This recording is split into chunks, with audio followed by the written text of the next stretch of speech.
cominciamo oggi questo culto pregando a Dio, ringraziando il Signore per tutto quello che è successo in questi primi giorni della settimana e profetizzando su ciò che succederà, che Dio possa avere il meglio per noi, ma che soprattutto questa sera possa essere una sera di vera ricarica, che questa sera veramente lo Spirito Santo ci possa riempire, possa farci sentire pieni, traboccanti di Lui. Facciamo questa preghiera perché Dio merita che noi lo esaltiamo questa sera, perché Dio sta aspettando la nostra adorazione. Io ti invito a chiudere i tuoi occhi e cominciare a pregare tutti quanti insieme, che l'agire di Dio questa sera si manifesti in mezzo a noi. Signore Gesù, siamo qua, Signore, questa sera per esaltarti, Padre, siamo qua per lodarti, siamo qua, Signore, perché tu meriti la nostra presenza qua al tuo cospetto, Signore. Siamo qua, Signore, perché vogliamo essere qua, non, Signore, per costrizione, non per obbligo, Dio. Siamo qua perché veramente abbiamo desiderato essere in questo luogo che è la tua casa, Signore, questa sera, e essere qua con i nostri fratelli, con le nostre sorelle, per poter insieme alzare le nostre voci a te, alzare le nostre mani a te, alzare una lode a te, benedirti perché tu sei grande in ogni cosa che fai nelle nostre vite, Signore. E ti chiediamo, Dio, questa sera di renderti presente, Padre. Renditi presente con la tua gloria, con la tua presenza su di noi, ma soprattutto, Signore, attraverso la tua parola ti chiediamo di renderti presente dentro di noi, cambiando, Signore, ancora una volta i nostri cuori, cambiando i nostri pensieri, Signore, trasformando tutto ciò che c'è da trasformare per essere dei vasi perfetti, per essere utilizzati in modo perfetto da te, per poter cambiare, rinnovare, trasformare questo mondo per mezzo della tua presenza che emaniamo, Signore. Io ti chiedo, Dio, che il tuo Spirito possa avere la libertà di agire qua, che attraverso ogni lode il tuo Spirito Santo possa fluire in mezzo a noi, accordarci, Signore, nelle lodi, ma soprattutto possa toccare il nostro cuore, Signore. Se ci sarà da piangere, ti chiedo, Signore, facci piangere. Se ci sarà da saltare, da ridere, facci saltare, facci ridere, facci gioire la tua presenza, ma fai in modo che tutto ciò che proveremo questa sera sia qualcosa di sincero che noi proviamo verso di te. Nel nome di Gesù, Padre, sii presente in mezzo a noi. Questa sera è il culto ricarica, vogliamo essere ricaricati dal tuo Spirito, non farci uscire di qua senza la tua ricarica, Padre, la tua ricarica nella nostra vita. Nel nome di Gesù benedici questo culto. Amen.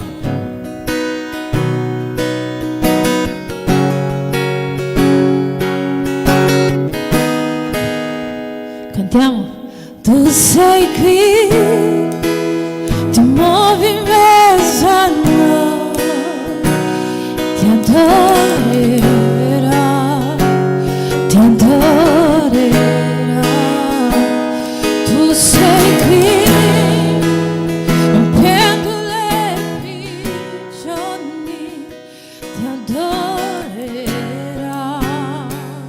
ti adorerò. Tu sei qui, cambiando i nostri cuori, ti adorerò, ti adorerò. Tu sei qui, sentiamo la tua grazia, ti adorerò, ti adorerò.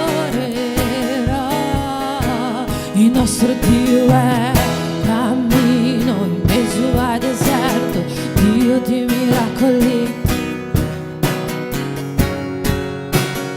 Questo è il nostro Dio, il nostro Dio è cammino, luce nel buio.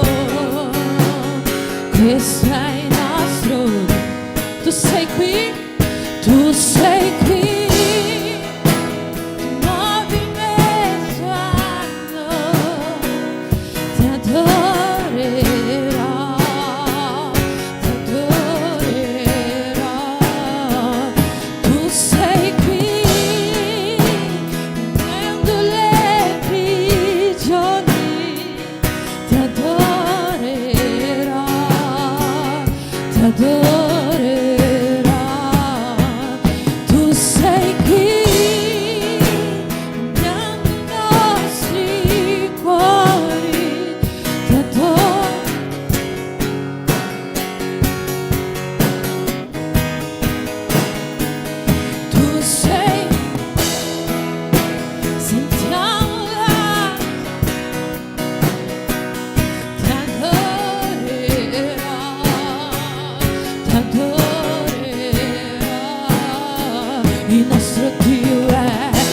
cammino in mezzo al deserto, Dio di miracoli.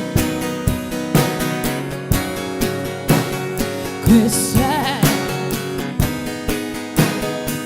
il nostro Dio, è cammino in mezzo al deserto, Dio di miracoli, luce nel buio. Questo è il nostro Dio, canti più forte. Il nostro Dio è cammino in mezzo al Dio di miracoli, luce nel buio. Questo è il nostro Dio. Il nostro Dio è cammino in mezzo al deserto, Dio di miracoli.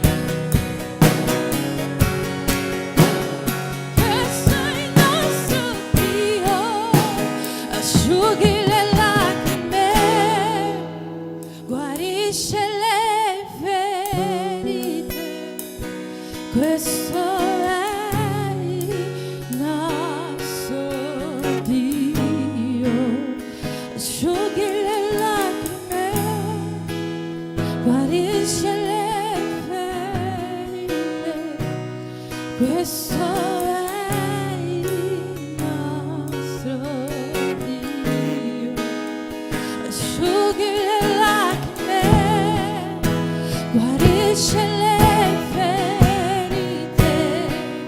Questo è il nostro. Asciughi le lacrime, guarisce le ferite.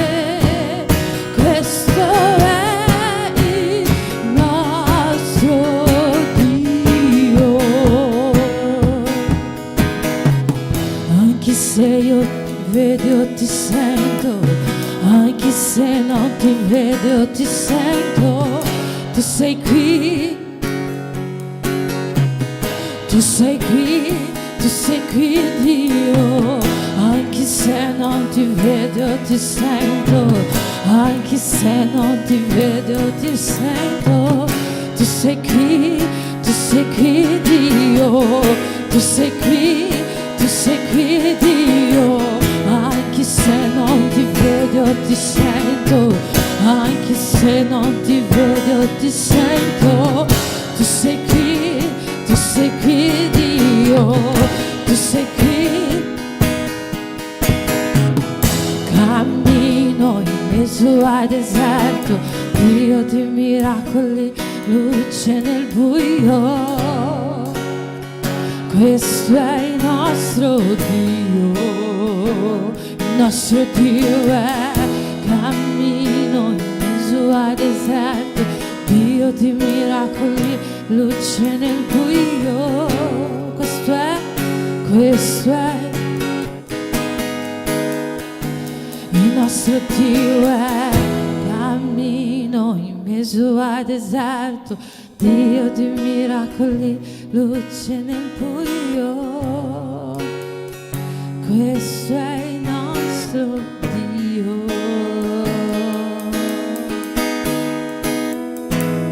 Alleluia. Puoi fare un applauso al Signore?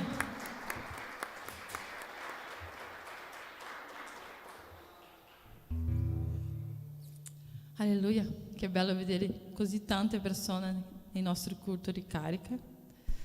Siamo veramente felici. La gioia del Signore è la nostra forza. Chi è triste? Chi è triste? Nessuno. Quindi io vorrei che tu uscissi dal tuo posto mentre noi cantiamo questa canzone, che non è una canzone agitata, è una canzone lenta, però ho tanta nostalgia di quando noi uscivamo e ci salutavamo, quindi io ti invito a uscire dal tuo posto in questo momento, a salutare i fratelli, a dire una parola di benedizione, a dire a gioia del Signore è la nostra forza. Se tu hai passato 2 giorni tristi, cominci a sorridere perché il Signore è con te.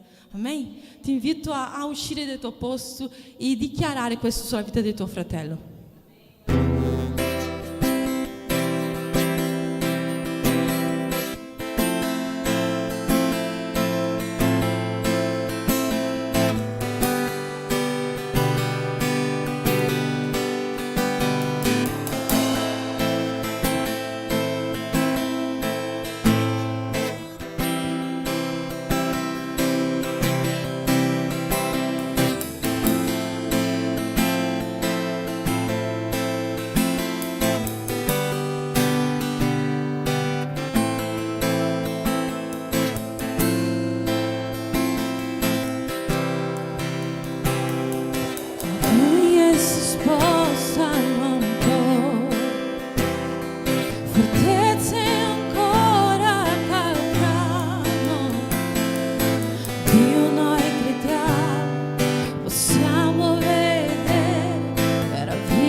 siamo qui.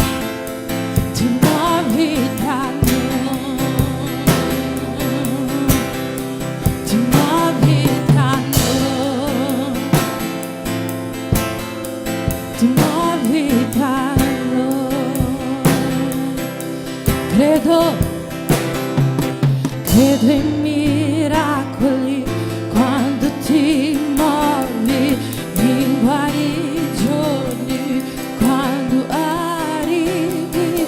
Credo in miracoli quando ti muovi, in guarigioni quando arrivi. Credo in miracoli quando ti muovi, in guarigioni quando credo in miracoli quando ti muovi, in guarigioni quando arrivi. Credo in miracoli, chi venga al cielo, siamo qui per te. Fai quello che vuoi, siamo qui per te. Fai quello che vuoi, ti dono amore. Fai quello che vuoi, ti muovi tra noi, ti muovi tra noi, ti muovi tra noi, ti muovi tra noi. Amém. Fai un applauso al Signore.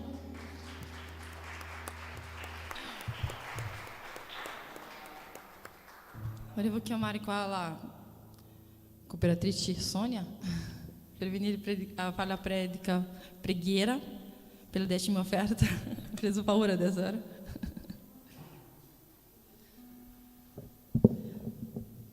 Alleluia. E poi per cantare una canzone. Adesso serio. Dio, in questo momento vogliamo pregarti per le decime, per le offerte, Dio, che i tuoi figli porteranno alla casa tua, Dio. Questo è un luogo di preghiera, questo è il luogo dove noi ci riuniamo per adorare insieme te, Dio, e noi vogliamo lasciare tutto quello che abbiamo portato per te, Dio, e vogliamo farlo con un cuore gioioso, vogliamo farlo con un cuore che è felice nella tua presenza, Dio. Quindi ti prego per chiunque porterà la sua decima, Dio, per chiunque porterà un'offerta, Dio, non importa quanto sia grande, Dio, importa che sia fatta con un cuore veramente disposto. E noi ti preghiamo per chi non ha un lavoro, Dio, per chi non ha un mezzo, Dio, per donare a te, Dio, che tu possa provvedere in maniera straordinaria, Dio, nel nome di Gesù. Amen.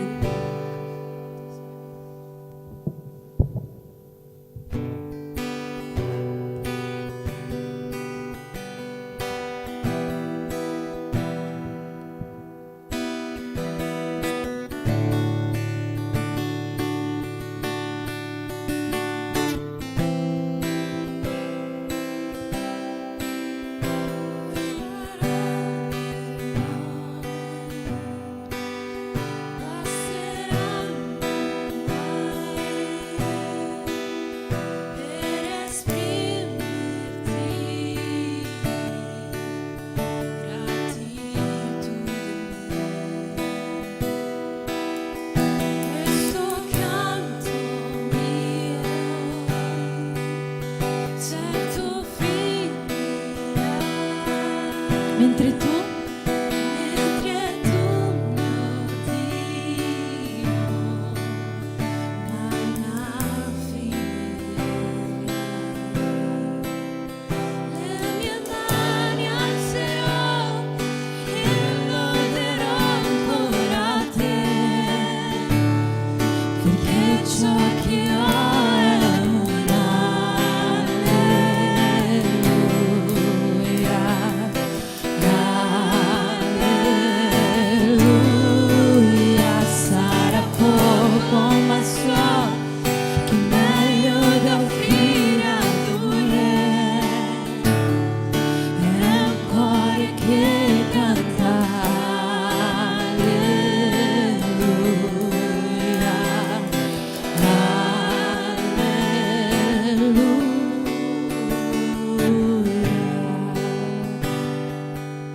le parole.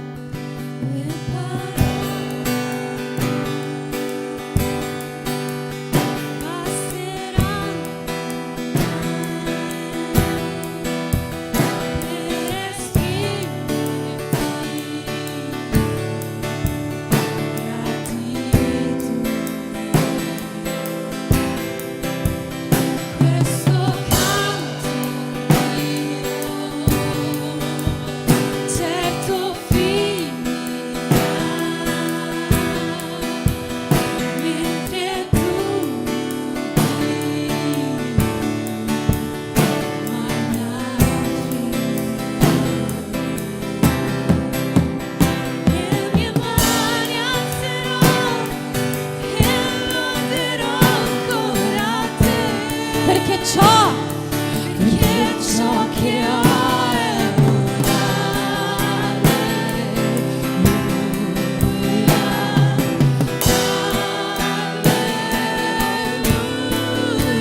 sarà poco, ma so che è meglio da offrire ad un re.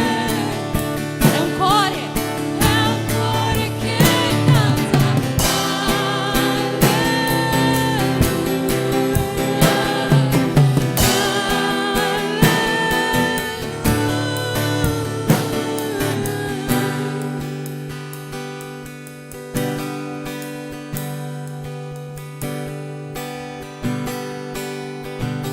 Anima mia,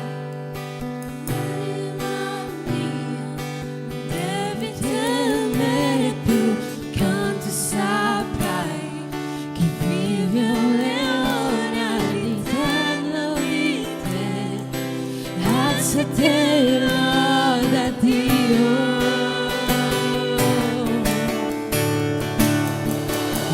Anima, devi temere più, tanto saprai che vive un leone all'interno di te. Alzati e loda Dio. Oh, l'anima mia,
Sarà poco ma so che meglio da offrire ad un re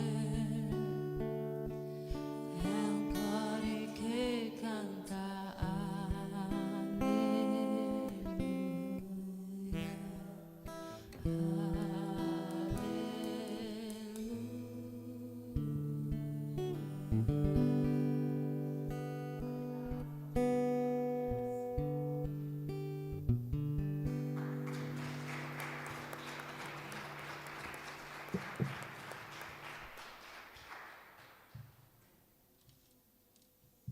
Amen. Adesso passeremo alla predicatrice di questa sera. La Chiesa si può sedersi? Può sedersi?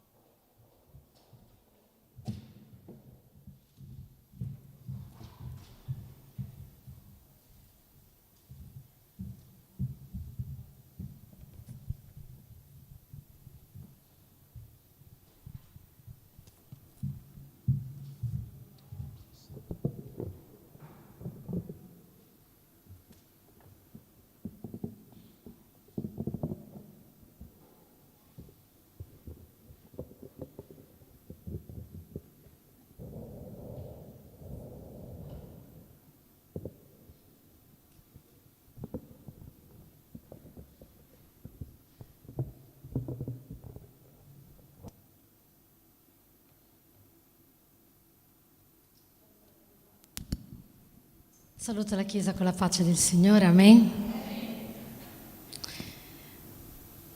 Padre Santo, Signore, sono qui. Parla attraverso la mia bocca. Tutto quello che tu hai parlato al mio cuore, che esca dalla mia bocca e arrivi al tuo popolo, al quale mi mandi questa sera a parlare, in nome di Gesù.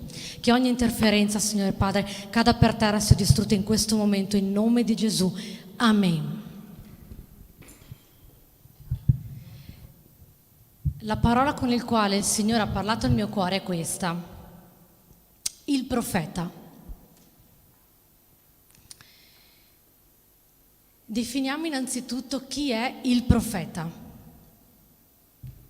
Il profeta, se andiamo nel vocabolario a leggere la definizione, è una persona che, parlando per ispirazione divina, predice il futuro o rivela cose ignote alla mente umana, che ha cioè il dono della profezia. Questo appartenne anche alle donne, profetesse. Quindi com'è il profeta? Chi è? Può essere un uomo o può essere una donna.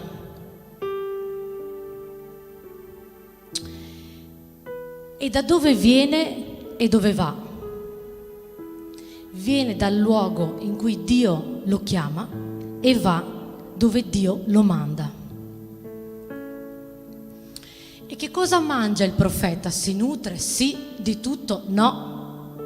Se noi andiamo a vedere in Daniele, se potete per cortesia mettere Daniele, viaggeremo un pochino questa sera all'interno di alcuni versetti della Bibbia.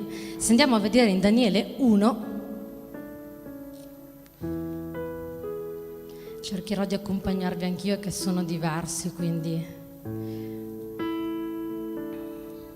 Daniele 1 noi vediamo che al versetto 8 Daniele prese in cuor suo la decisione di non contaminarsi con i cibi del re e con il vino che il re beveva.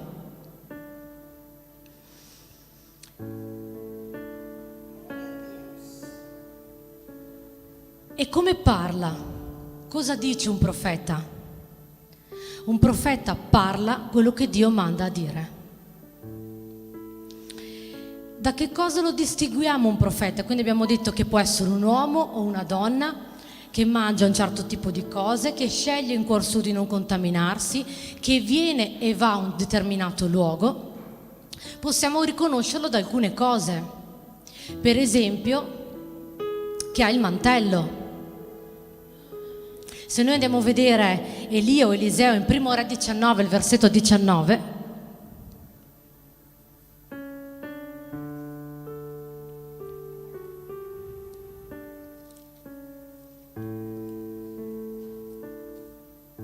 Elia partì di là e trovò Eliseo, figlio di Safat, il quale arava con 12 paia di buoi davanti a sé, ed egli stesso guidava il 12° paio.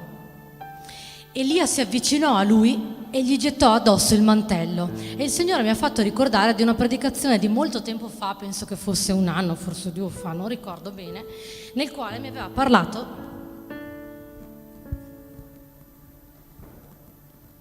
proprio con il mantello.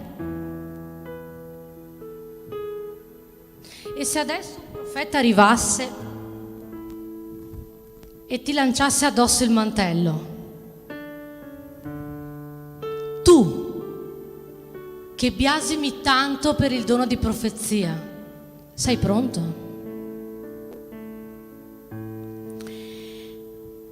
E tu puoi pensare, ma io il mantello non ce l'ho, Sonia Rosso, così come te. Ipocrita, perché il nostro mantello è Dio. Un profeta lo distinguiamo anche dall'olio, dal fatto che maneggia l'olio. Se noi andiamo a vedere in 1 Samuele 10, noi vediamo Samuele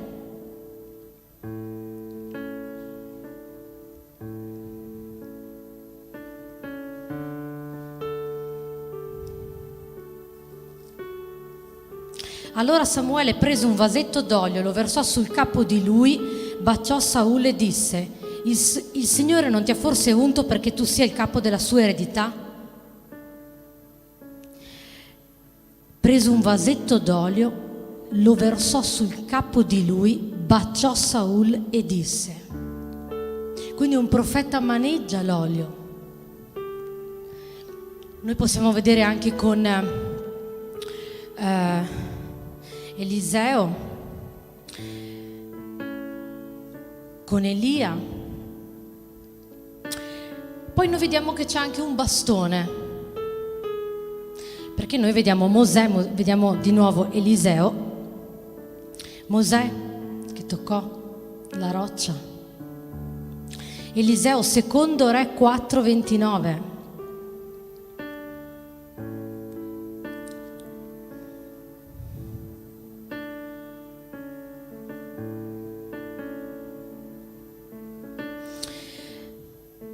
Allora Eliseo disse a Gehazi, quello di prima che bramava per avere il dono di profezia: cingiti i fianchi, prendi in mano il mio bastone e parti.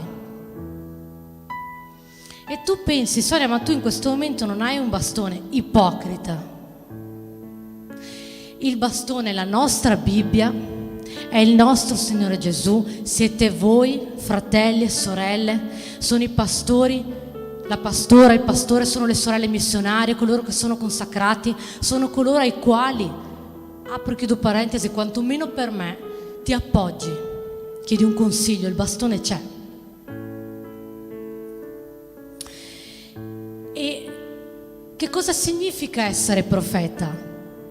Che cosa prevede l'essere profeta? Prevede solo il profetizzare, da distinguere col dono di profezia. Perché il profeta riceve una rivelazione da parte di Dio e la porta a qualcuno.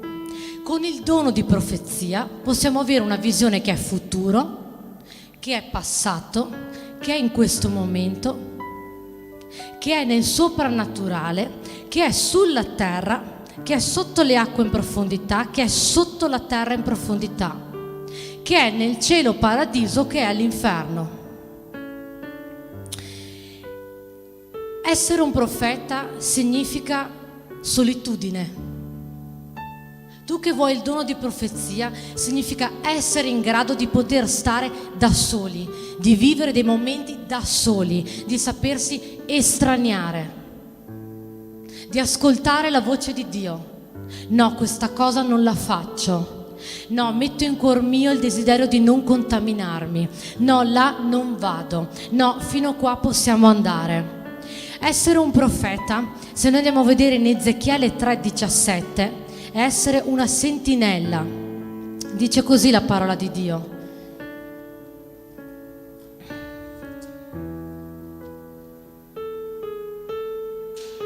Figlio d'uomo, io ti ho stabilito come sentinella per la casa di Israele. Quando tu udrai dalla mia bocca una parola, tu li avvertirai da parte mia.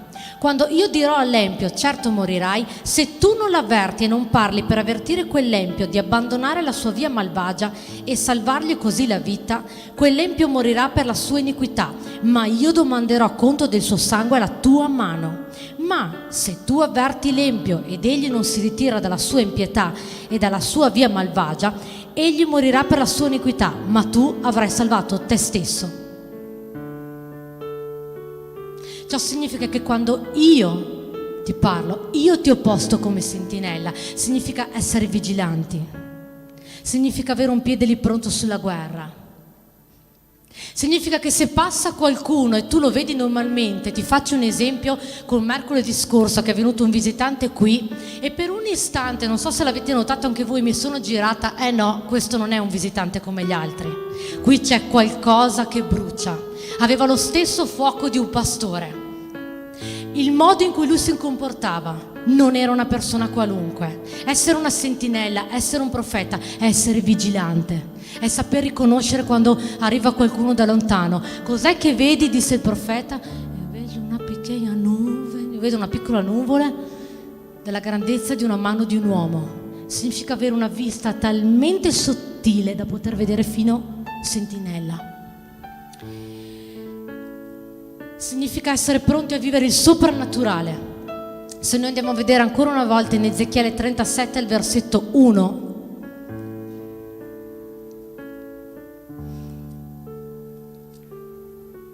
la mano del Signore fu sopra di me, il Signore mi trasportò mediante lo spirito e mi depose in mezzo a una valle piena d'ossa. Significa essere disposti ad essere qua in questo preciso istante, ma quando chiudi gli occhi tu non sai dove Dio ti sta portando. La mano del Signore era sopra di me e mi trasportò. Significa andare oltre, andare in un'altra dimensione. Significa farsi carico della rivelazione. Se noi vediamo il profeta Micaia, perché noi distinguiamo tanti profeti, 4 maggiori poi gli altri minori. Primo Re 22,14.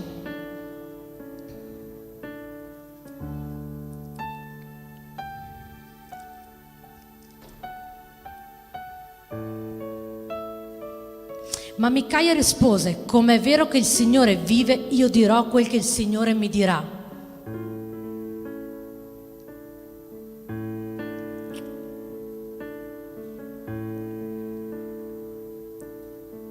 Allora, versetto 24, allora Sedechia, figlio di Chenaana, si accostò, diede uno schiaffo a Micaia e disse: per dove è passato lo Spirito del Signore quando è uscito da me per parlare a te?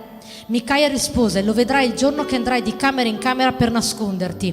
Significa essere pronti ad essere scherniti, ad essere frustrati, ad essere schiaffeggiati, pur di portare la parola di Dio.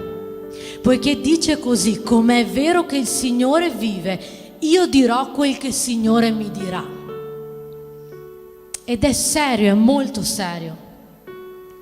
E molte volte noi diamo una responsabilità tale al profeta che noi pensiamo che arriva e ci racconta vita, morte, miracoli.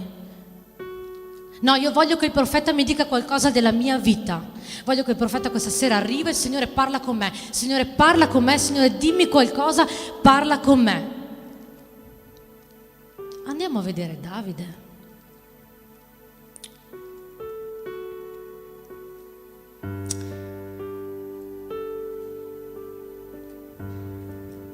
In secondo Samuele 11,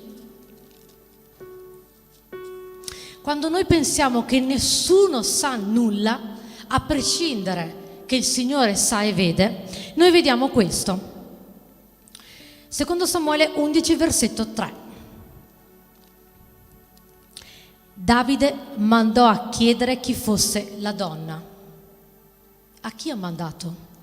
A 1, 2, 3, 4, a 1000? Qualcuno già sapeva.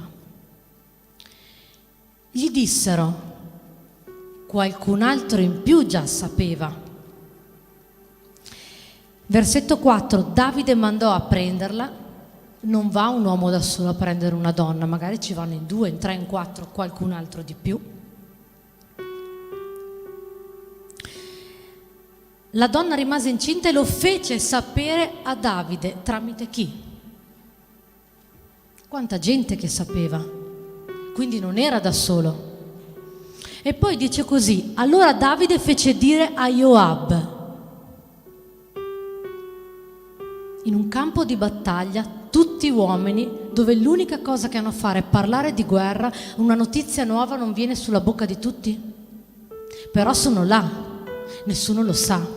Io sono qua, commetto il mio peccato, nessuno lo sa. Ipocrita. Perché Dio vede. E poi tu vuoi che manda un profeta a parlare. E la cosa che mi devasta è che se noi osserviamo questo brano, entra in scena il profeta Nathan. E Nathan, se noi andiamo a vedere il versetto, capitolo 19, il versetto all'inizio, versetto 1. Il Signore mandò Nathan da Davide e Nathan andò da lui e gli disse, eccetera, eccetera, eccetera.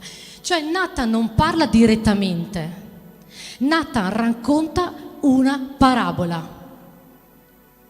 Tu sei talmente immerso nelle tue cose che hai bisogno che arrivi un profeta nella tua vita per raccontarti una parabola sulla tua vita. Vuoi che usa un profeta? Sembra ogni parola che sto dicendo a caso, ma tutto un significato e lo capirete alla fine, così come alla fine l'ho capito quasi oggi io.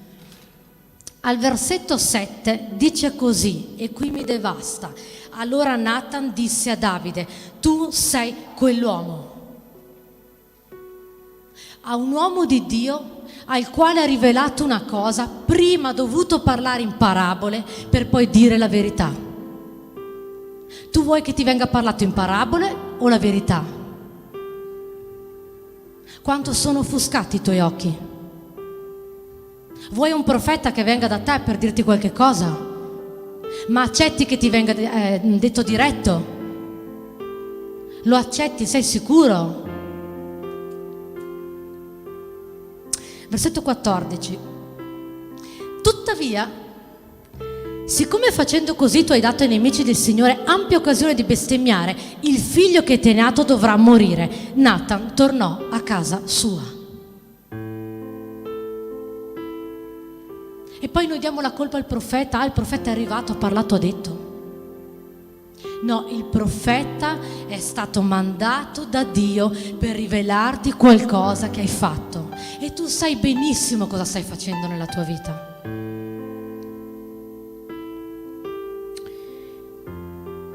Se noi guardiamo, prima abbiamo parlato di come è fatto un profeta, di chi è, da cosa lo distinguiamo, come si ciba, come arriva, come deve essere. Quando un profeta parla, così è. Ezechiele, andiamo a vedere, in Primo Re 17, se non mi inganno. Primo Re 17, 1. Elia il Tisbita, uno di quelli che si erano stabiliti in Galad, disse ad Acab, come è vero che il Signore vive, Dio di Israele, io che servo, non ci sarà né rugiada né pioggia in questi anni, se non alla mia parola. Quando un profeta è collegato a Dio, apre la bocca, parla e questa cosa accade. Accade adesso, accade fra 1 anno, 2 anni, 3, 4, 5, accade. E cosa tu fai quando arriva la rivelazione? Ti muovi, preghi, ti adoperi, stai ferma, piangi, gridi, urli, ti esalti il Signore, che cosa fai?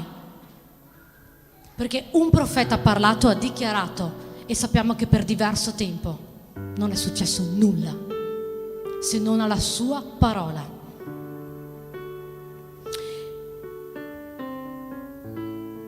Tu puoi pensare il profeta viene mandato solo una volta? No, ti sbagli. Andiamo a vedere in Isaia 38 versetto 1. Isaia è ritornato.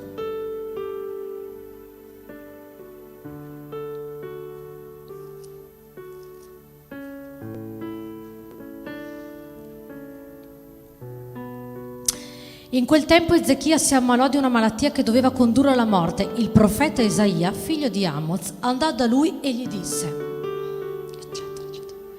Versetto 4. Allora la parola del Signore fu rivolta a Isaia in questi termini: va e di a Ezechia. Perché molte volte noi vogliamo che il profeta arriva da noi, ci dice qualcosa e poi va via.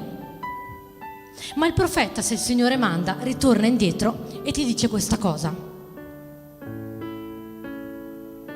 A volte è meglio anche che torni a dirtela, perché una volta sola Davide, il suo figlio, non è che l'ha visto tanti giorni in più, e sapeva Davide cosa aveva fatto, lo sapevano altre persone. E io mi chiedo, ma Nathan, che faceva la sua vita a casa sua, si è dovuto alzare perché il Signore ha parlato e è andato da lui a liberare delle cose. E poi vediamo che Nathan va via e ritorna in scena quando arriva Salomone. E chi mette il nome al figlio di Davide, Salomone? Nathan. Qua sopra adesso, sulla mia parola, questo sta dicendo Nathan, c'è la copertura del Signore.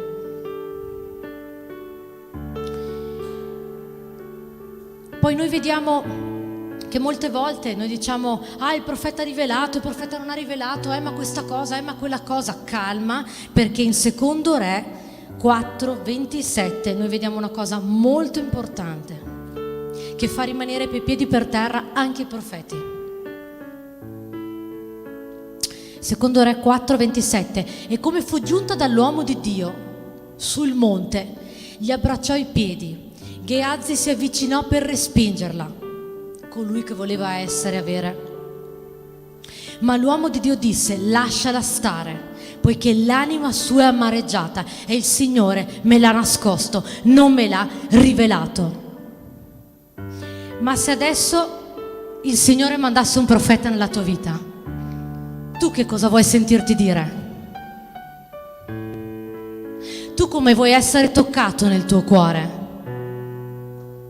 Tu che rivelazione vuoi avere da parte di Dio sulla tua vita? Che cosa vuoi sentirti dire? Qual è la parola che deve dire il profeta a te? Che cos'è che deve dire il Signore? Deve rivelarti qualcosa del passato, del presente, del futuro? Deve rivelarti un peccato? Deve dirti cosa devi fare, cosa non devi fare? Serve molta attenzione quando ci si avvicina a un profeta di Dio, perché non è che lui si avvicina a tutti. Perché Naaman voleva parlare con Eliseo, ma Eliseo non si è mostrato subito a lui. Vai a dirgli che... Perché noi pensiamo: ah, ma tanto io faccio le cose, tanto il Signore manda un profeta e rivela le cose nella mia vita. No, non sempre il Signore manda a dirti le cose. Molte volte il Signore te le fa vedere, ma c'è silenzio. Perché il peccato o qualsiasi cosa della tua vita è tra te e Dio, prima ancora del profeta. È tra te e Dio. C'è bisogno di un profeta che riveli qualche cosa a te. Gloria a Dio.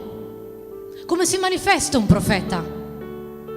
Solitamente nella mia esperienza l'ho visto durante i culti, durante delle preghiere, o in un momento in cui una persona sta parlando: guarda, finché mi stai parlando di questa cosa, il Dio tocca il mio cuore e mi sta parlando di questo. E io posso accettare la profezia, sempre, anche no. Perché mi sono capitate occasioni in cui no, non accetto quello che stai dicendo. Non è durante un culto, non è durante una preghiera, stiamo parlando quasi a caso, non si capisce, è nata così. No, calma. Nathan, vai e riferisci. L'esempio che troviamo nella Bibbia, e sono profeti che arrivano, il Signore manda a dirti questo, punto, ciao, torno a casa mia. Il problema è con te e con Dio. Ma noi vogliamo i profeti, che profetizzino su di noi. Un conto è profetizzare, profetizzo che accada questo, un conto è rivelare qualcosa, perché è serio. È serio per te che chiedi il dono di profezia. Non volevo neanche venire qua questa sera, non ci volevo venire, no, non ci vengo, io non vado, io non predico, no, non predico, io vado via, non entro, non voglio sentire niente. Quante volte mi sono inginocchiata, ho pregato, il Signore parla con me, Signore, ma questa è la parola. È questa la parola, Signore, davvero, Signore. Signore, io non voglio essere invergognata se vado là, ma è questa la parola, e c'era silenzio. E il Signore parlava tanto. Io non volevo venire qua, non volevo venire in chiesa, non ci volevo proprio venire, non volevo venire, no.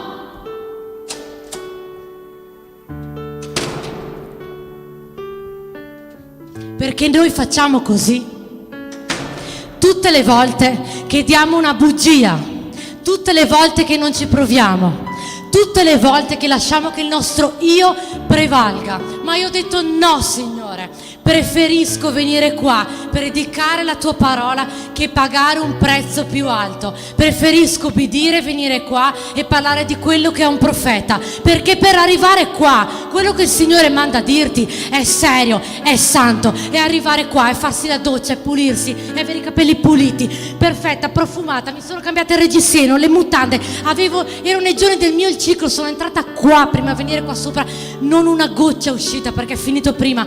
Io sono arrivata qui, gli ho detto ieri al pastore, no, io non voglio predicare questa parola, non voglio arrivare qua, pastore, non mi sono abbastanza consacrata, devo ancora prendere la Santa Cena, il Signore sta rivelando delle cose. Sapete che cosa ha rivelato? Che ci fa schifo aprire la Bibbia, ci fa schifo. Qualcuno può passarmi il mio telefono dentro la mia giacca, quella grigia?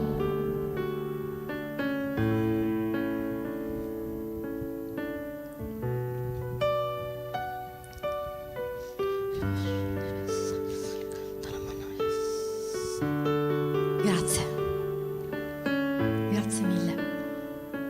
Perché noi preferiamo fare così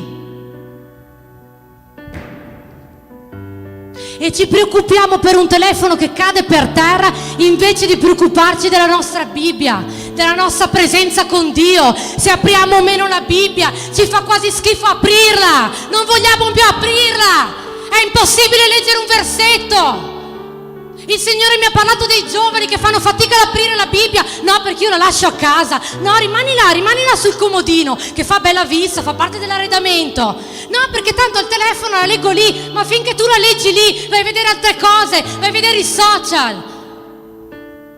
No, perché tanto va bene. Sonia, tu non sei il mio esempio come profeta. No, lo è il Signore. Guarda che il Signore ha scritto i 10 comandamenti sulla roccia. Allora prenditi un picchietto e vai a scrivere i 10 comandamenti sulla roccia. Siamo così intelligenti che ci permettiamo di non aprirla più, la conosciamo a memoria. E vogliamo i profeti che pagano un prezzo quando noi non sappiamo neanche da che parte. No, ma cosa ha detto un profeta? Quando un profeta ti parla, o parla nella tua lingua, e se parla in un'altra lingua, fermati qua. Qualcuno che mi traduca, perché Dio mi sta parlando. No, perché sono là dentro in quella casa, tanto mi permetto di andare a vedere la registrazione. No, non è la stessa cosa, perché la parola di Dio si rinnova ogni giorno ed è diversa fra 2 minuti. E tu che sei là dentro e pensi, ma sono in casa, tanto fa lo stesso. Non fa lo stesso. Che la mia venuta qua sia uguale alla tua. Il Signore è morto, si è rotta la cortina quando Gesù è morto, si è spezzata. Che qua sopra chiunque di voi ha accesso, ma è santo. Se tu vuoi il dono di profezia, è santo, è andare là dentro, andare là sotto, essere lì in preghiera, e finché tu stai pregando, essere là, il Signore ti sta rivelando delle cose. Non è dalle 8 alle 9, no, perché alle 9:05 Spirito Santo, no, Sono momenti seri. Il Signore ha bisogno di parlarti in tanti momenti. Mi ha portato via questo weekend. Ho passato le peggio cose, avevo il corpo martirizzato. Perché anche questo è un profeta. Ho viaggiato 3 giorni con gli occhiali da sole. Sono tornata a casa. Ieri sera ho scritto al pastore e ho detto: io non predico. Io non predico, no. Questa mattina mi sveglio. Va bene, Signore, questa è la tua volontà, questa era la parola. La parola mi era stata data qualche giorno prima che il pastore mi chiedesse. La mattina, mentre andavo a pregare, andavo al lavoro e stavo pregando, arriva questa parola. È stata confermata nell'istante e poi non ho sentito più nulla. Da mercoledì scorso, da quando il pastore mi ha chiesto, non ho sentito più nulla. Tu sei pronto a non sentire più nulla? Perché essere percezione alla parola di Dio, profeta o non profeta. Perché quando Dio ti parla vuole dire qualcosa a te, prima ancora del profeta, la vuole dire a te. Ha bisogno di te il Signore. Ho capito adesso che ha chiuso i miei occhi, perché probabilmente se avrei girato per quella città con le cose che ho visto, forse il mio occhio avrebbe fatto troppo i raggi X delle persone, perché c'erano occhi che piangevano, persone disperate. Sono tornata a casa che l'unica cosa che ho detto è: sono fortunata di quello che ho. Sono andata in luoghi dove, non voglio pronunciare, ma dove si arriva al termine di una consacrazione a Satana. Stavo entrando in luoghi che, per quanto mi sono preparata, entriamo lì dentro. No, io lì dentro non entro. Ah, ma Sonia, allora tu non sei forte, no? Stai appena dicendo che il profeta va ovunque. No, vigilante, fuggi dal male. Non è tutti i luoghi che vado. C'era una donna che aveva delle difficoltà e la mia volontà era quella, con l'olio in camera, di dire: preghiamo. Ma il Signore mi ha parlato questo: dov'è la fede? Perché noi pensiamo, manda il profeta, fa la campagna, comunque manda un profeta, prega per noi, arriva il miracolo. Il miracolo arriva prima di tutto con la tua fede. Poi può arrivare un profeta di Dio con un'intimità o comunque con una coscienza, magari con una voce più sottile, un orecchio più, percettibile la parola di Dio, e rivelarti delle cose. Ma Dio vuole parlare con te. Non è che deve sempre parlare col profeta. Dio vuole parlare con te. Vuoi essere profeta? Bene, gloria a Dio. Guarda che è santo. Guarda che è santo. È arrivare... non riesco a indossare una cosa che non sia nuova nel senso pulita, che non sia... No, non arrivo così. Calma. Ah, ma tanto vado là perché tanto... No. Perché Dio ti può parlare di qualcuno, vai a dire quella cosa. Come fa a dirtela? Te la fa vedere negli occhi? Si illumina? Con ognuno usa un determinato modo. Con chi ha dono di profezia, sì che ce l'ha. Tutti ce lo possono avere, perché il Signore dice: desiderate maggiormente, ardentemente il dono di profezia. Perché? Perché avvisa la Chiesa: guarda che sta arrivando questo momento, guarda che questa persona è fatta in questo modo, guarda che no, ma entrano tutti contenti. No. Sorridono, ma dentro stanno piangendo, sono disperati. Come? Il Signore sta parlando. Noi pensiamo da un momento all'altro, finché stiamo pregando, alza un profeta, manda qualcuno, e poi quando arriva,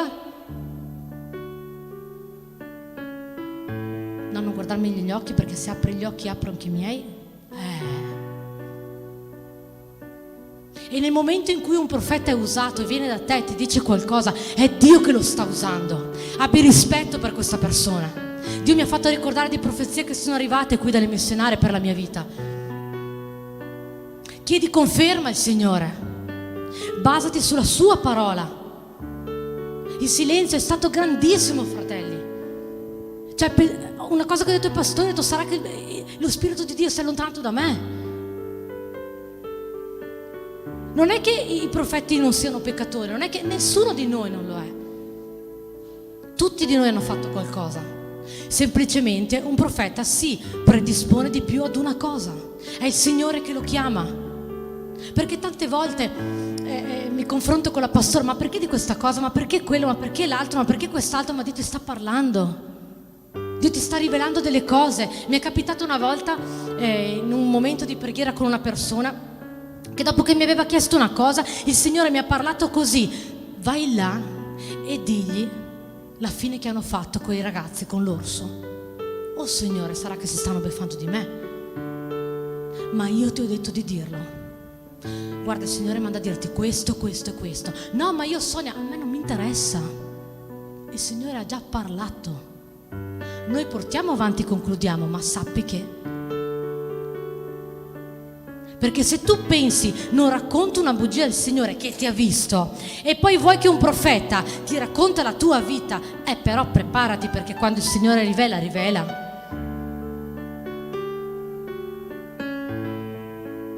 La rivelazione è qualcosa che ti tocca, è qualcosa che nessuno sa, lo sa solo Dio.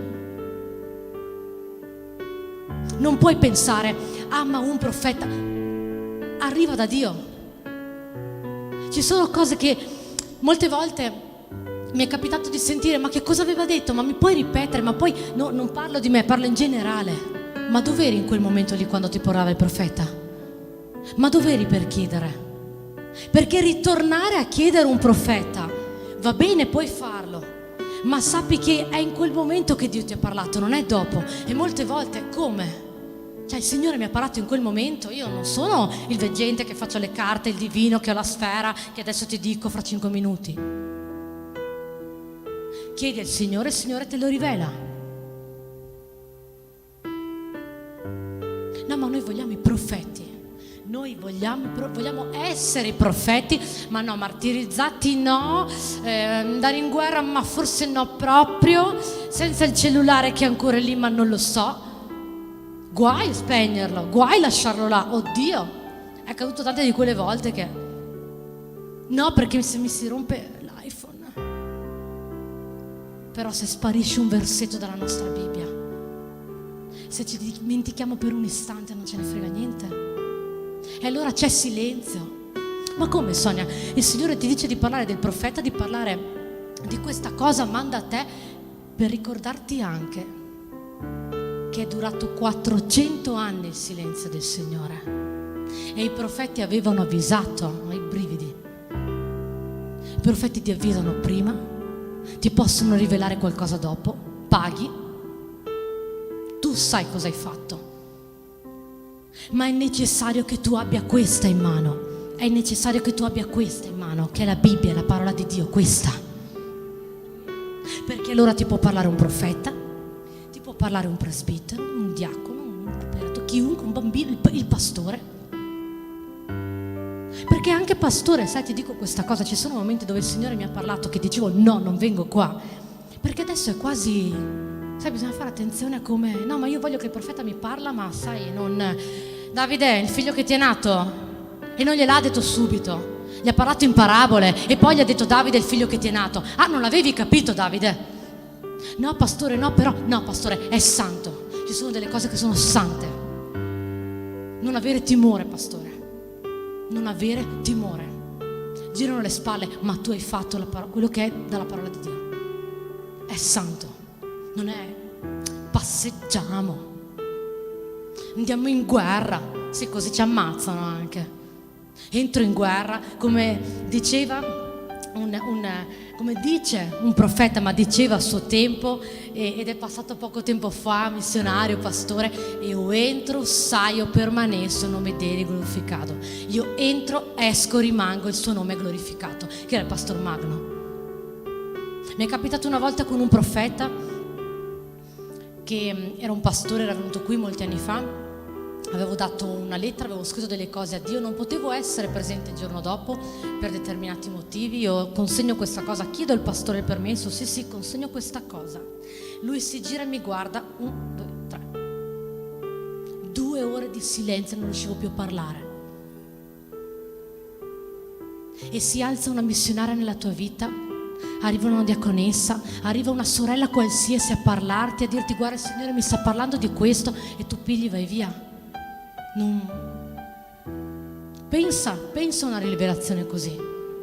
Ah, ma perché tanto è facile arrivare qua? No, è passare battaglie per arrivare in chiesa, è passare battaglie per arrivare a un culto, è passare battaglie quando si prega. Ma quello che ti voglio dimostrare, tu magari mi vedi in questo momento: ah, ma Sonia, ti sei vestita bella? Sì, perché ti voglio dimostrare che è meglio fare la volontà di Dio che pagare un prezzo alto. È meglio ubbidire che rimanere là in casa, è meglio uscire che rimanere fermi, è meglio parlare che stare zitti, è meglio presentarsi in un certo modo. Giuseppe non si è cambiato le vesti,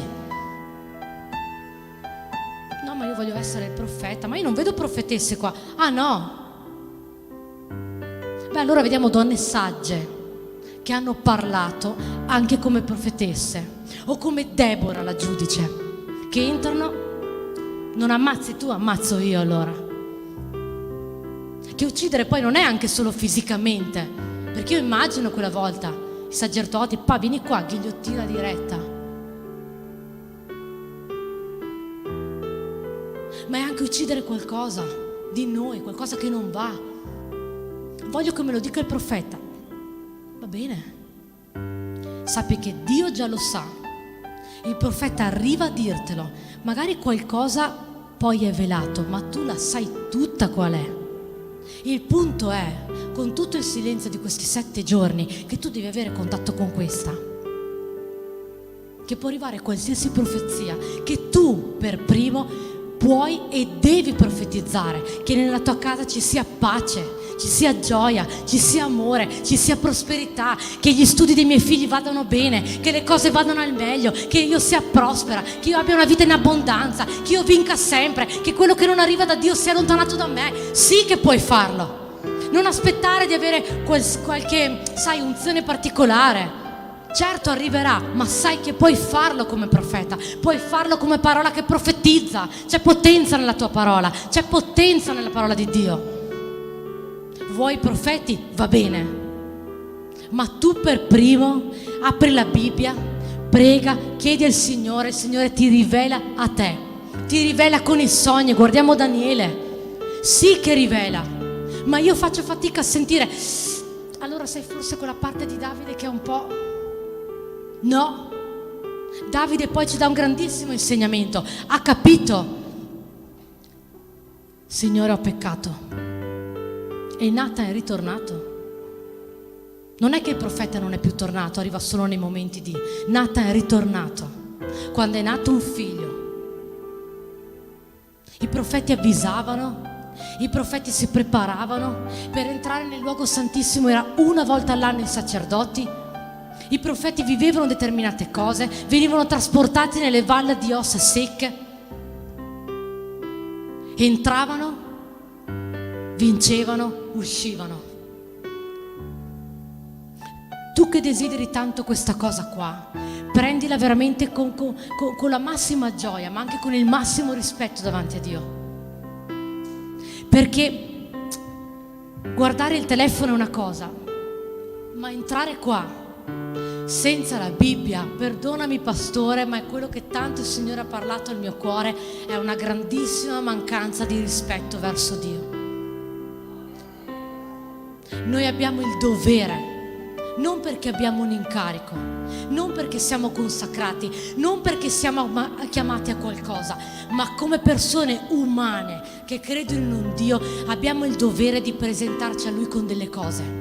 Perché in quel momento in cui magari adesso il Signore ti sta parlando e magari hai voglia di inginocchiarti, il Signore ti dà un versetto, ti dà una parola, nel momento in cui tu ce l'hai, la vedi subito. Poi è vero, tu puoi chiamare i profeti: ho bisogno di una preghiera, ho bisogno di questo, ma tu che prega per me, ma tu fai, sì, va bene, ma tu per primo,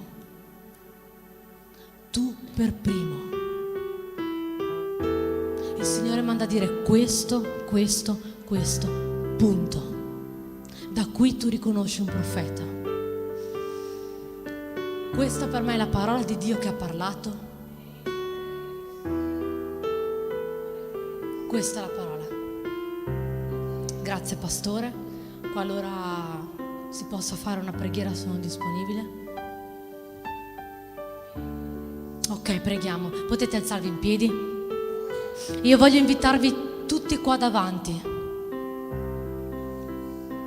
Tutti. Ho lasciato lì il mantello, perché non è il mio mantello, non ho bisogno di quello, ma per ricordarvi che noi abbiamo bisogno di Dio. Per ricordarvi che quella donna, se solo tocco il suo mantello, se solo tocco le sue vesti, sarà salva. Io non lo so di che cosa tu hai bisogno, ma quello di cui hai bisogno presentalo a Dio. Preghiamo e Dio ti rivelerà, Dio parlerà con te. Tu che vuoi il dono di profezia, chiedi al Signore, predisponiti, preparati. Amen. Chiudi i tuoi occhi. Padre Santo, Signore, questa è la parola che Tu hai parlato al mio cuore, Signore Padre. In questo momento, Signore Padre, vengo qui inginocchiata, Signore, davanti al Tuo altare, Signore, unita a tutta la Chiesa e ai nostri pastori. Vengo a chiederti, Signore Padre, di entrare, Signore, nei cuori di tutte le persone che sono qui. Vieni a entrare anche in coloro, Signore, che in questo momento non possono essere qui presenti, in coloro che vedranno, Signore Padre, questa parola, questo culto. Padre Santo, Signore, entra con provvidenza, distruggi tutto quello che non viene da Te, allontana quello che il nemico ci mette vicino a noi, Signore Padre. Ricoprici, Signore Padre, col Tuo sangue, rivestici dell'armatura del cristiano, blindaci, Signore Padre, nella Tua parola, che i piedi, Signore Padre, i nostri piedi possono essere saldi nella Tua roccia. Signore, non conosco e non so di che cosa hanno bisogno questi fratelli e le sorelle, ma Tu lo sai. Vai, Signore, a manifestarti nella vita di ognuno di loro.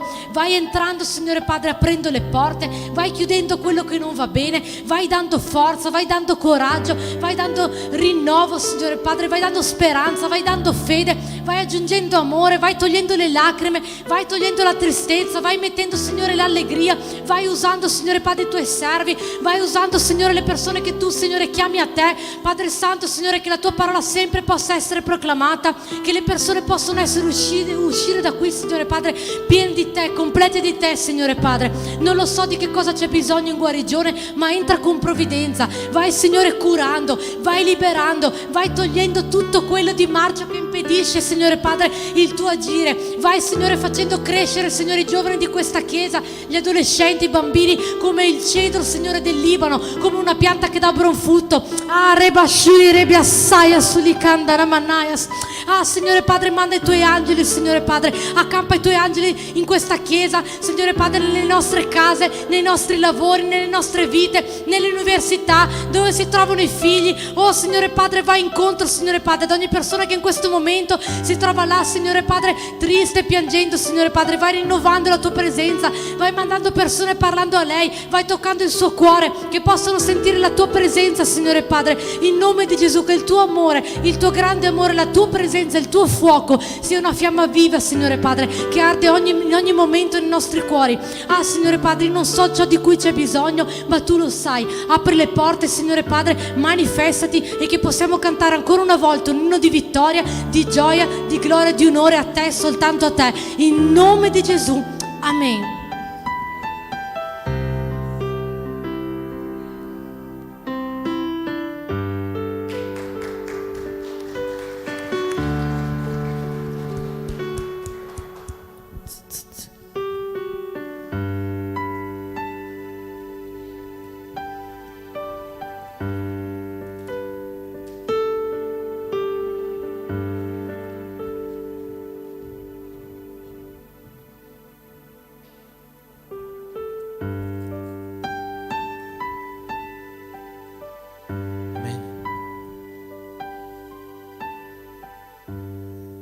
Ci sono alcune persone che sono oggi presenti che non hanno potuto essere qua sabato. Sabato è stato il nostro culto di Santa Cena e che quindi vorrebbero partecipare alla Santa Cena. E ho chiesto al presbitero Sandro, che ha preparato la Santa Cena, se poteva prepararla per tutti quanti noi, perché credo che il momento della Santa Cena deve essere un momento condiviso da tutta la Chiesa.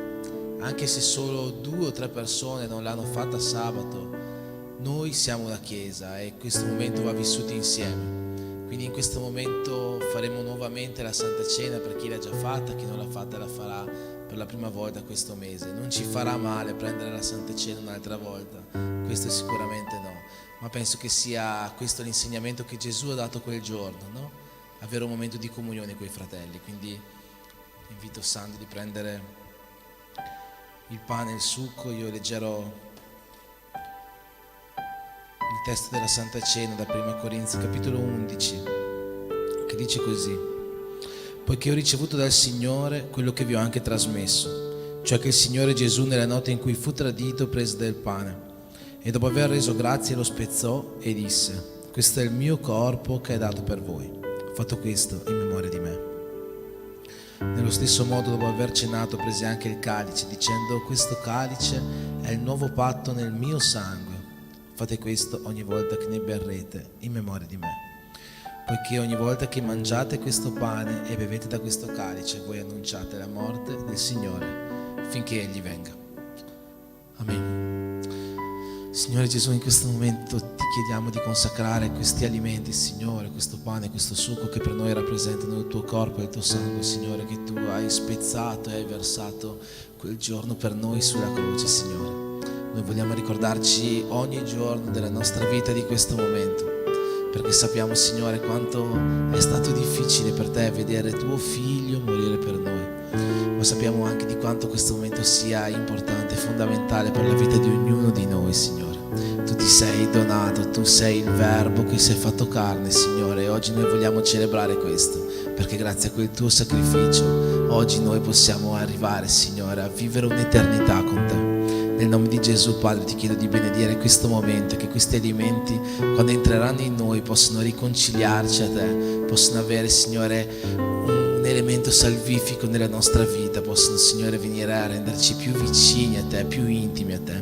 Io ti chiedo, Signore, di essere presente veramente in questi alimenti, affinché quando entreranno in noi potremo essere uno con te. Nel nome di Gesù benedici questa Santa Cena. Amen.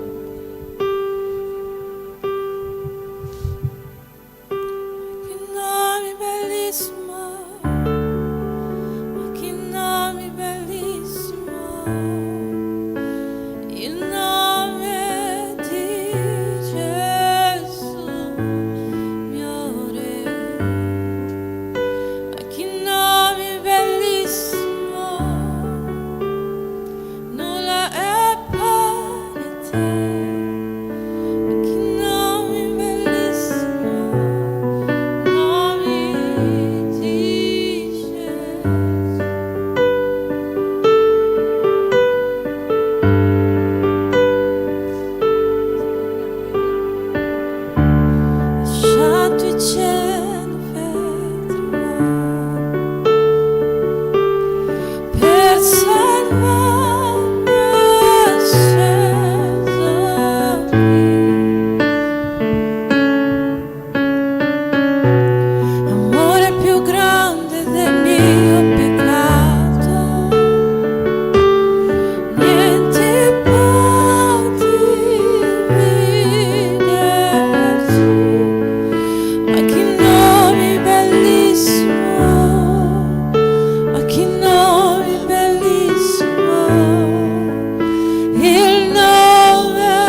tutti insieme, visto che ci siamo aspettati, prendiamo questo pane che per noi rappresenta il corpo di Cristo.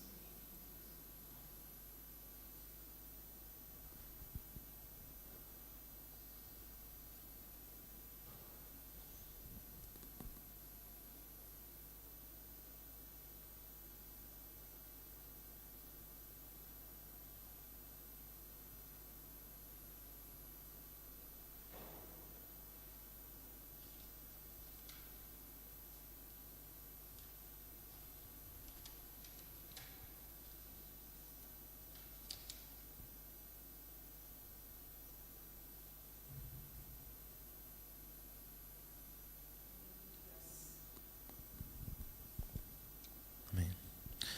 Dopo la cena prendiamo questo succo che per noi rappresenta il sangue di Cristo che Lui ha versato per te, che Lui ha versato per te.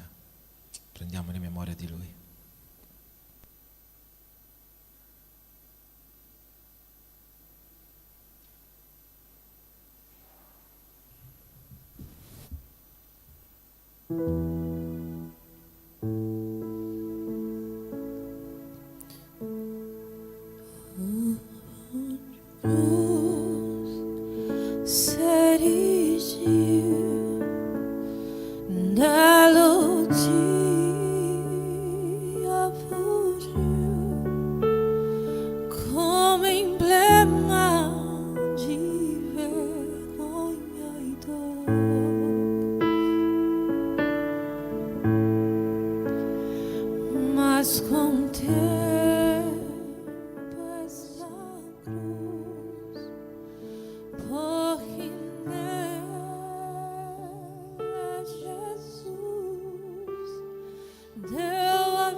applauso al Signore per concludere questo culto.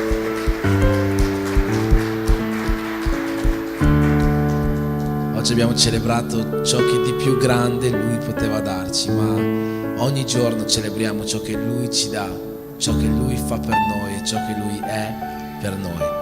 Amen. Che Dio possa benedire il resto della tua settimana. Io sono sicuro che questa sera Dio ti ha dato la ricarica di cui tu avevi bisogno, che tornerai a casa vittorioso questa sera sapendo che Dio ha parlato a te e che Dio è con te. Che Dio possa benedirti e che l'amore di Dio Padre, che la grazia di Gesù Cristo e lo Spirito Santo di Dio siano con tutti quanti noi, e insieme possiamo dire Amen. Che Dio ci benedica in nome di Gesù.